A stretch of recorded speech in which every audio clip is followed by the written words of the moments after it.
நான் இப்போ உங்களுக்கு ஒரு குட்டி கதை சொல்ல போறேன். கதைக்குள்ள போலாமா? திருக்குறளை மையமாக வச்சு இந்த கதையை நான் சொல்ல போறேன். திருக்குறள் அதிகாரம் 11 குறள் 102. காலத்தினால் செய்த நன்றி சிறிதென்னும் ஞானத்தின் மானப்பெரிது.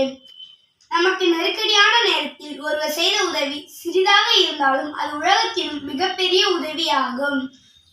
ஒரு நாள் காட்டில் இருந்த யானைகள் இறை தேட போச்சான். அது போகும் வழியில் சுண்டெலிகள் மிதிப்பட்டு இறந்து போச்சு. இதனால எலிகள் எல்லாம் யானை கிட்ட போய், நீங்க இந்த பக்கம் வரும்போது எங்க எலிகள் கூட்டம் இறந்து போச்சு, அதனால நீங்க வேற பக்கம் போகணும்னு தாழ்மையா கேட்டுச்சான். அதனால யானைகள் உடனே சொன்னிச்சான், உங்களோட எலி கூட்டத்தை நாங்க அழிக்கிறதுக்காக வரல, நாங்க வேற பக்கம் போறோம்னு சொல்லிச்சான்.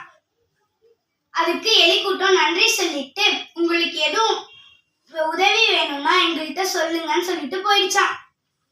அதுக்கு யானை கூட்டம் சொன்னிச்சான், இந்த சுண்டக்கால வேலிகள் மலை மாதிரி இருக்கிற நமக்கு உதவி செய்கிறதான்னு சொல்லிட்டு சிரிச்சிட்டு யானை கூட்டம் போயிடுச்சான்.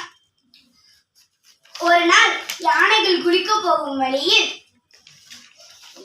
வேடர்கள் வச்ச வலையில் மாட்டிக்கொண்டு சத்தம் போட்டுச்சுங்களாம். அந்த சத்தத்தை கேட்ட எலிகள் ஓடி போய் அந்த வலையை அவுத்து விட்டுச்சுங்களாம். அதுக்காக அந்த யானைகள் தும்பிக்கையை அசைத்து எலிகளுக்கு நன்றி சொல்லுச்சான்.